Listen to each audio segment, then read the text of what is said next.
So Arsenal put on a defensive masterclass to break a Man City streak of not scoring at home that stood for about 3 years. Was I expecting a different game? Yes. Was that a perfect result? Probably not. Was I expecting a different game? Yes. You know, in a perfect world, at points of that game, Arsenal maybe would have been more on the front foot.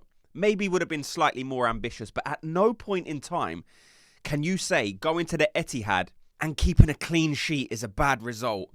Going to Man City's ground and making Man City not score a goal is almost unheard of. Like I said, it hasn't happened in about 3 years. Brilliant performance. But just quickly, before we get into it, if you do enjoy this daily Arsenal content, just let me know by giving me a thumbs up on this video. So let's get into it. Like I said, I probably did expect a different game. I did expect passages of play from Arsenal that would really have troubled Man City defensively. It didn't happen. We've gone to the Etihad. At times, we've had to play kind of a low block. We've had to do a lot of defensive work. But just take the positives from the game. Look at the defensive shape of Arsenal. Look how strong Arsenal are defensively. The fact that Arsenal have conceded their least goals in the whole of the Premier League is not a coincidence. Arsenal's defence is the best in the league, and in my opinion, because of that, probably the best in the world. Arsenal's defence is incredible. And that's what I'm taking from this game. Like I said, going into the game, I probably predicted a 2-1 or 3-1 result for Arsenal, a win. Didn't happen. Mikel Arteta will be buzzing with that result. It keeps us in touching distance of the Premier League title.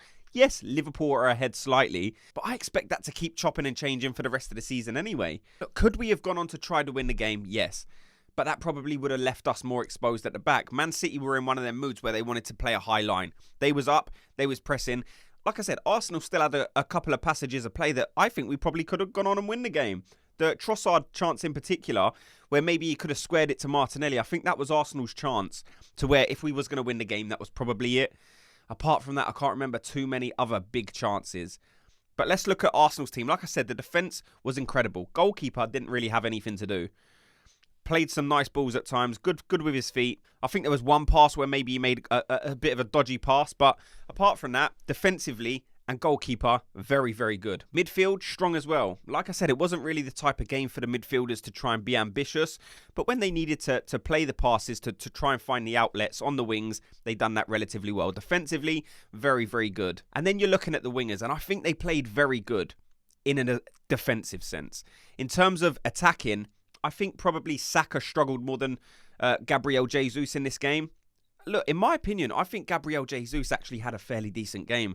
I've seen online, there's a lot of criticism after this performance for Gabriel Jesus, and I don't really see it. I think he was the guy that was trying to make something happen. Did he hold on to the ball for a bit too long in some instances? Maybe. But that's just because he had the desire, the hunger, the confidence to really want to make something happen, and I'm okay with that. Like I said, could he have found a pass? Maybe. But I don't mind it when players are playing with that confidence where they want to make something happen themselves. So I don't mind that with Gabriel Jesus. Saka, for me, was very quiet in an attacking sense.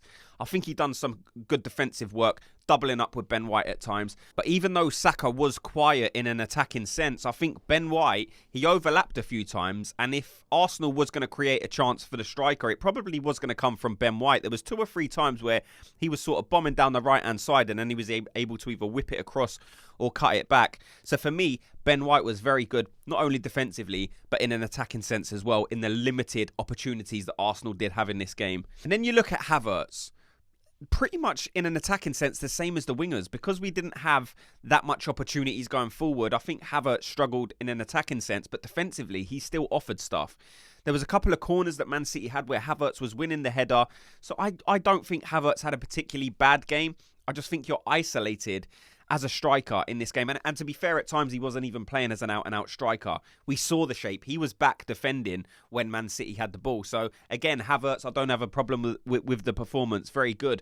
But I thought it was very good to see Partey and Tomiyasu come on. We saw Man City make the sub of, it was Doku and Grealish that come on. And I think Man City realised that Arsenal probably was slightly weaker on that left-hand side of defence. So the fact that Mikel Arteta understood what Pep had seen as well when he brought Tomiyasu back, who probably is a stronger defensive unit. Again, well read from Mikel Arteta. And I think when Tomiyasu come in, he slotted into that back line without really noticing. And I think that's probably when you can say a player had a good game. When he's dropping into a good defence and you don't really notice his performance, I think that's probably a good performance for Tomiyasu. He stayed at home with Arsenal recently, played a behind closed doors friendly, and I think it was good to see Tomiyasu back. Thomas Partey, when he come on, I was thinking, right, Thomas Partey is a better defensive midfielder than Jorginho in terms of a defensive sense. And I thought we saw that. I thought Partey looked very good. You could say in the few appearances that we've seen Partey this season, his passing has been rusty. But in this game, I didn't see that whatsoever. There was a few long balls he played that was actually very crisp. And his short passing, although I was feeling slightly nervous at times because I've seen Partey maybe do some misplaced passes, I didn't see any of that in this game. So it's brilliant to see Partey come back on and put in a performance where I was thinking, wow, okay, Partey actually looked like he had a good game there. So very good from Thomas Partey. Hopefully we can see that going forward. Now, the only thing I would say with Thomas Partey, he's not up to fitness fully yet because it looks like he's maybe a yard slower than what he was last season. Maybe that's an age thing. Maybe that's an injury thing. I'm not sure. But there was a couple of instances where when Arsenal did lose the ball, the Man City midfield was breaking and Thomas Partey didn't look like he quite had the legs to keep up with him. So, like I said, certainly not a diss on Thomas Partey. I think he had a good performance. So all in all, now the game's been played, I'm actually happy with the point. Like I said, going to Etihad and getting a point is never a bad result. Going to the Etihad and keeping a clean sheet, never a bad result. Keeps us in the title race. At the minute, are Liverpool favourites? I don't know. I've had a look at some of their games and Arsenal, without doubt, have the hardest run in, okay? So I've put this next section into who has the hardest amount of games, like real tough games, okay? So I think in this run-in, Liverpool have 3 really tough games that you look at and think, right, that could be a game where Liverpool slip up. I think Man City only have 2 of those. And if you're looking at Arsenal, I think Arsenal have 4 games that you're looking at and you're thinking, right, that could be a game where we could draw or maybe even lose. Now, I'm never going to predict Arsenal to lose, but you know when you're kind of looking at them games to try and assess Arsenal's chances of winning, I think there's 4 games that Arsenal are going to struggle in, okay? So I think Liverpool, they got United away, they got Tottenham at home, and they got Villa away. And let's not forget, Liverpool are also in the Europa League as well. So they're going to have just as tired of legs as Arsenal. And if we're looking at Man City, for me, they've just got Villa at home and then Tottenham away. I think there's a couple of fairly difficult games in there like Brighton, Wolves, Fulham. I haven't put those kind of teams in because I think Man City are going to beat them teams. I think Liverpool are going to beat them teams. And I think Arsenal are going to beat them teams. And in Arsenal's difficult games, we got Villa at home, Chelsea at home, Tottenham away and United away. And that's without putting Brighton away in there. So them 4, Villa, Chelsea, Tottenham and United, I think they're difficult games. Especially that United one. Because that's in May. That's our second to last game. So Arsenal could be in a position where we need to go to Old Trafford to win, something we've not been doing too much of recently, to go on and win the title. I think that could be a brilliant game, to be fair. If we can come out of April relatively unscathed and put ourselves in a position where we need to go to United to win the title, I think that could be brilliant. So these games are going to be coming thick and fast now. Like we've only just played. And not tomorrow, but the next day. We're already playing Luton again. These games are going to be coming like that for the next couple of months. Because after that, on the Saturday, then we got Brighton. And then midweek, basically a week away, we got Bayern Munich. So there's not much respite. There's not much time for these guys to sort of reflect on their performances. They need to be right at it. We need to be resting. We need to go on over the tactics mentally. Try and get these guys ready for each and every test that we got coming forward. Luton, you know, you would hope that's going to be a fairly comfortable game.